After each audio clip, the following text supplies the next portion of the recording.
दुनिया के हर कोने में फ्रॉड होते हैं, मगर कुछ लोग ऐसे भी होते हैं जो सिर्फ पैसों को ही नहीं, पूरे सिस्टम को ही अपनी उंगलियों पे नचा देते हैं। किसी ने बिलियन डॉलर का बैंक लूट लिया, किसी ने पूरी सरकार को झांसा दे दिया और किसी ने आम इंसान के सपनों से खेलकर उन्हें जिंदगी भर के लिए कर्ज में डुबा दिया। लेकिन जब बात होती है भारत की, तो यहाँ के स्कैमर भी किसी से कम नहीं। ये कहानी है उन लोगों की जो सूट पहनकर लूट करते हैं, जो चेहरा मुस्कुराता रखते हैं लेकिन अंदर से कुछ और होते हैं। हर्षद मेहता, नीरव मोदी, विजय माल्या, ये सिर्फ नाम नहीं, ये वो चेहरे हैं जिन्होंने भारतीय बैंकिंग सिस्टम को हिला दिया। आज हम आपको ले चलेंगे उन अंधेरों में जहां पैसा ही सब कुछ था और इंसानियत सिर्फ एक जोक बन गई है। ये कहानी है एक ऐसे नाम की जो 90 के दशक में बॉम्बे स्टॉक मार्केट में उभरा।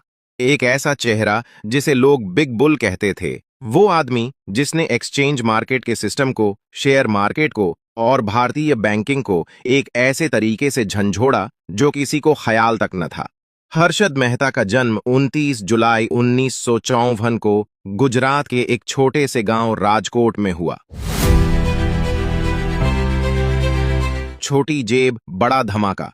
हर्षद मेहता भी ऐसे ही साबित हुआ। गरीब घर लेकिन बड़ी सोच। बचपन में बॉम्बे आए, बॉम्बे में पढ़ाई शुरू की। स्कूल ज्यादा कुछ खास न था, ग्रेजुएशन कॉमर्स की, लेकिन असली तालीम उसे जो मिली वो स्टॉक मार्केट में मिली।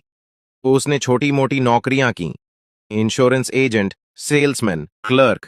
लेकिन फिर एक दिन वो गया बॉम्बे स्टॉक एक्सचेंज, जहां उसकी आंखों ने पैसे की असली दुनिया देखी। 1980 के दौरान हर्षद मेहता ने grow more research asset management के नाम से अपनी ब्रोकरेज फर्म बनवाई। धीरे धीरे वो मार्केट का माहिर खिलाड़ी बन चुका था।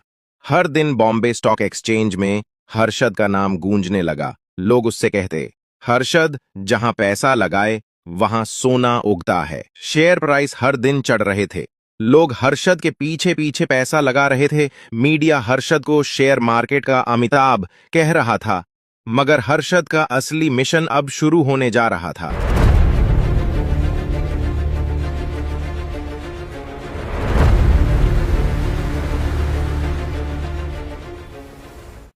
He was the first real big star of the stock market. Harshad ने बैंकिंग सिस्टम का एक लूप होल समझा। बैंक एक दूसरे को रेडी फॉरवर्ड डील के जरिए शॉर्ट टर्म लोन देते थे। लोन देने के बदले में एक स्टेटमेंट देना पड़ता था जिसे कहते थे BR, बैंक रिसीट। हर्षद ने कुछ बैंकों के करप्ट अफसरों के साथ मिलकर फेक BRs बनवाए, यानी दस्तावेज पर लिखा होता गवर्नमेंट बॉन्ड है, लेकिन असल में हर्षद के पास फ्रॉड के दस्तावेजों के सिवा कुछ नहीं था। बैंकों ने सोचा कि बॉन्ड्स हैं, तो उन्होंने हर्षद को करोड़ों का लोन दे दिया। अब हर्षद के पास था करोड़ों का कैश बिना किसी जिम्मेदारी के। वो गया मार्केट में और कुछ बड़ी कंपनियों के शेयर बार बार खरीदने लगा। बार बार शेयर्स खरीदने से इनकी कीमतें बढ़ती गईं। लोग देखकर हैरान हो गए और कहने लगे, ये तो हर दिन बढ़ रहे हैं। हर्षद जहां पैसा लगा रहा है वो कंपनी तो रॉकेट बन गई है। लेकिन असल में कुछ भी नहीं था। ना वो कंपनियां फायदे में थीं, ना उनका बिजनेस एक्सप्लोड कर रहा था। उसने प्राइस को आर्टिफिशियली ऊपर पुश किया ताकि आम लोग भी खरीदना शुरू कर दें।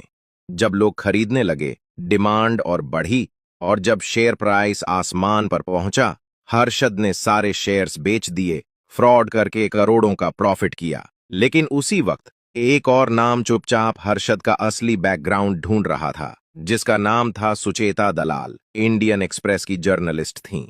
उसने सोचा, एक आदमी जो सिर्फ एक्सचेंज ब्रोकर है, वो एक ही दिन में इतना बड़ा पैसा कैसे घुमा रहा है? क्या ये सिर्फ शेयर मार्केट का कमाल है या कुछ और? वो चुप नहीं बैठी, उसने इन्वेस्टिगेशन शुरू की। इंडियन एक्सप्रेस में एक आर्टिकल छपा, The Great Bank Securities Scam: How One Man Used Fake Bank Receipts to Manipulate Stock Prices। Harshad को एक्सपोज कर दिया गया। हर्षद मेहता का सब कुछ टूट कर खत्म हो गया। मीडिया उसके पीछे भागने लगी। टीवी चैनल्स, न्यूज, विपक्षी पार्टियां सब पूछने लगे। RBI ने इंक्वायरी शुरू की। इन्वेस्टिगेशन के दौरान पता चला, हर्षद मेहता ने 4000 करोड़ रुपए बैंकिंग लूप होल्स के जरिए लिए थे। मल्टीपल बैंक्स के फेक BRs यूज किए गए, पैसा मार्केट में लगाया, शेयर्स आर्टिफिशियली बढ़ाए, जब टॉप पर पहुंचा तो शेयर्स बेच के निकाल लिया। जल्द ही सीबीआई ने उसे अरेस्ट कर लिया।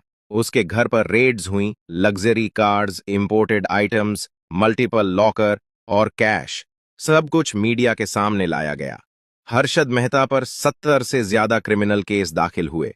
वो 3 साल जेल में रहा, लेकिन बेल मिलने के बाद उसने एक और बड़ा नाम लिया। उसने कहा, मैंने प्रधानमंत्री नरसिम्हा राव को 1 करोड़ रुपए दिए थे। फिर भी हर्षद अपना केस नहीं जीत सका। 31 दिसंबर 2001 तिहाड़ जेल में उसे चेस्ट पेन हुआ। उसे हॉस्पिटल ले जाया गया। हर्षद मेहता की मौत हो गई। उस वक्त उसकी उम्र 47 साल थी।